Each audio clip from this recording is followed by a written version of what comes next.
Hello, squirrel. Sorry that I messed up yesterday and I put, I had two parts to the chapter because I forgot about my B12 appointment, so I had to stop sort of, not really in the middle, but that's why yesterday's had a part one and a part two. And yes, I mislabeled the second part, chapter 38, instead of 37. So if you wondered what happened to 38 or 37, there you go.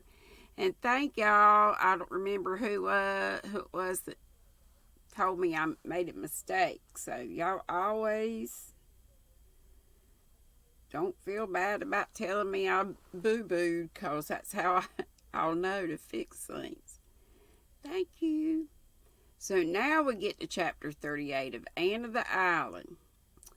And today's chapter is called False Dawn, D-A-W-N. Just imagine this night week I'll be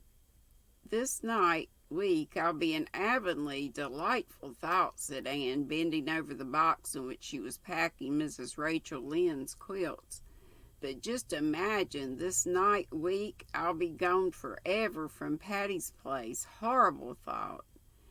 I wonder if the ghost of all of our laughter will echo through the maiden dreams of Miss Patty and Miss Maria, speculated Phil. Miss Patty and Miss Maria were coming home after having trotted over most of the habitable globe.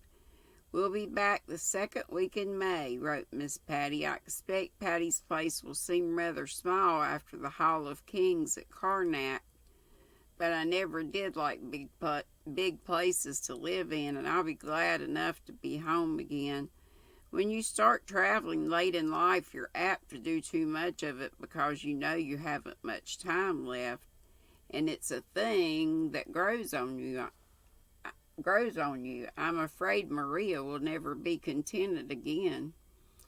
I shall leave here my fancies and dreams to bless the next corner, said Anne, looking around the blue room wistfully, her pretty blue room where she had spent 3 such happy years. She had knelt at its window to pray and had bent from it to watch the sunset behind the pines. She had heard the autumn raindrops beating against it and had welcomed the spring robins at its seal.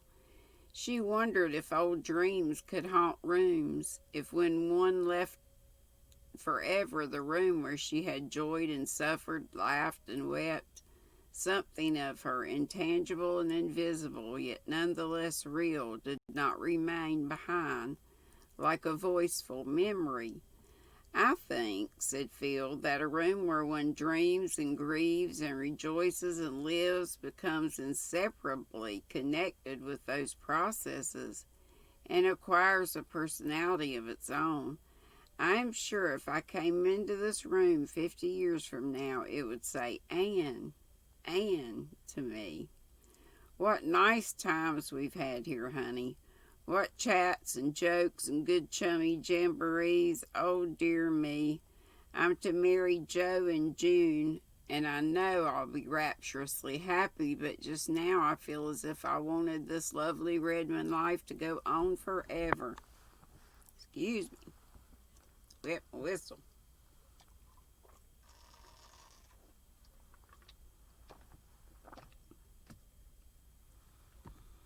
Okay. I'm unreasonable enough just now to wish that too, admitted Anne. No matter what deeper joys may come to us later on, we'll never again have just the same delightful, irresponsible existence that we've had here. It's over forever, Phil. What are you going to do with Rusty? Asked Phil as the privileged pussy padded into the room. I'm going to take him home with me and Joseph and the Sarah cat, announced Aunt Jamesina, following Rusty. It would be a shame to separate those cats now that they have learned to live together. It's a hard lesson for cats and humans to learn. I'm sorry to part with Rusty, said Anne regretfully, but it would be no use to take him to Green Gables. Marilla detests cats, and Daisy would tease his life out. Besides, I don't suppose I'll be home very long. I've been offered the principalship of the Summerside High School.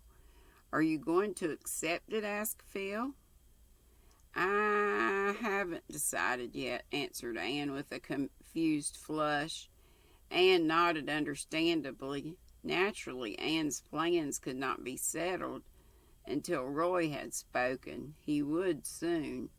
There was no doubt of that, and there was no doubt that Anne would say yes when he said, "Will you please?" Anne herself regarded the state of affairs with a seldom ruffled complacency. She was deeply in love with Roy. True, it was not just what she had imagined love to be, but was anything in life?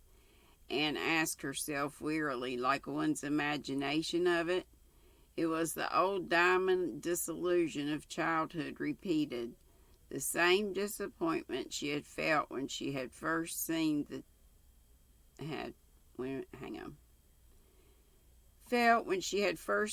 chill sparkle instead of the purple splendor she had anticipated. "That's not my idea of a diamond," she had said, but Roy was a dear fellow and they would be very happy together, even if some indefinable zest was missing out of life. When Roy came down that evening and asked Anne to walk in the garden, everyone in Patty's Place knew what he had come to say, and everyone knew or thought they knew what Anne's answer would be. "Anne is a very fortunate girl," said Aunt Jamesina. "I suppose so," said Stella, shrugging her shoulders. "Roy is a nice fellow and all that, but there's really nothing in him." "That sounds very like a jealous remark, Stella Maynard," said Aunt Jamesina rebukingly. "It does, but I'm not jealous," said Stella calmly. "I love Anne and I like Roy. Everybody says she's making a brilliant match, and even Mrs. Gardner thinks her charming now. It all sounds as if it were made in heaven, but I have my doubts. Make the most of that, Aunt Jamesina." Roy asked Anne to marry him in the pavilion on the harbor shore where they had talked on the rainy day of their first meeting. Anne thought it very romantic that he should have chosen that one spot, and his proposal was as beautifully worded as if he had copied it, as one of Ruby Gillis's lovers had done out of a deportment of courtship and marriage. The whole effect was quite flawless, and it was also sincere. There was no doubt that Roy meant what he said. There was no false note to jar the sympathy. Anne felt she ought to be thrilling from head to foot, but she wasn't. She was horribly cool. When Roy paused for his answer, she opened her lips to say her fateful yes, and then she found herself trembling as if she were reeling back from a precipice. To her came one of those memories when we realize, as by a blinding flash of illumination, more than all our previous years have taught us. She pulled her hand from Roy's. "Oh, I can't marry you. I can't, she cried wildly. Roy turned pale and also looked rather foolish. He had, small blame to him, felt very sure.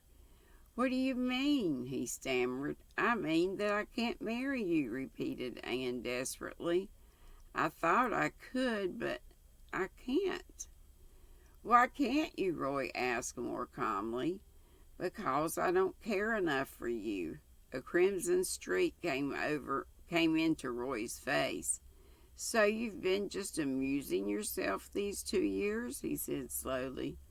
No, I haven't," gasped poor Anne. Oh, how could she explain it? She couldn't explain. There are some things that can't be explained. "I did think I cared, truly I did, but I know now I don't." "You've ruined my life," said Roy bitterly. "Forgive me," pleaded Anne miserably with hot cheeks and stinging eyes. Roy turned away and stood for a few minutes looking out seaward. When he came back to Anne, he was very pale again. "You can give me no hope," he said. Anne shook her head mutely. "Then goodbye," said Roy. "I can't understand it. I can't believe you're not the woman I believed you to be. But reproaches are idle between us. You are the only woman I can ever love. I thank you for your friendship at least. Goodbye, Anne." "Goodbye," faltered Anne.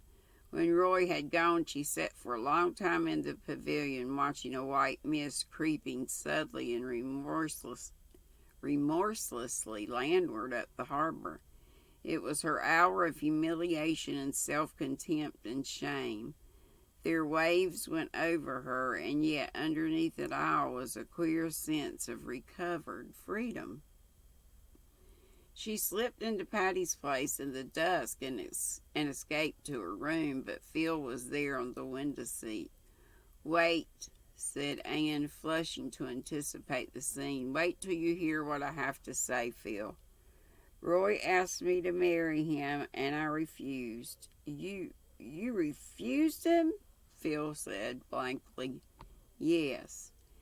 "Anne Shirley, are you in your senses?" I think so," said Anne wearily. "Oh, Phil, don't scold me. You don't understand." "I certainly don't understand. You've encouraged Roy Gardner in every way for 2 years. And now you tell me you refused him, that you've just been flirting scandalously with him. Anne, I couldn't have believed it of you." "I wasn't flirting with him. I honestly thought I cared up to the last minute, and then, well, I just knew I never could marry him." "I suppose," said Phil cruelly, "that you intended to marry him for his money, and then your better self rose up and prevented you." "I didn't. I never thought about his money. Oh, I can't explain to you any more than I could to him." "Well, I certainly think you have treated Roy shamefully," said Phil in exasperation. "He's handsome, clever, rich, and good. What more do you want?" "I want someone who belongs in my life. He doesn't. I was swept off my feet at first by his good looks and knack of paying romantic compliments, and later on I thought I must be in love because he was my dark-eyed idol. I'm bad enough for not knowing my own mind, but you are worse," said Phil. "I do know my own mind," protested Anne. "The trouble is my mind changes, and then I have to get acquainted with it all over again." "Well, I suppose there is no use in saying anything to you." "There is no need, Phil. I'm in the dust. This has spoiled everything backwards. I can never think of Redmond days without recalling the humiliation of this evening. Roy despises me, and you despise me, and I despise myself." "You poor darling," said Phil, melting. "Just come here and let me comfort you. I've no right to scold you. I'd have married Alec or Alonzo if I hadn't met Joe. Oh, Anne, things are so mixed up in real life. They aren't clear-cut and trimmed off as they are in novels.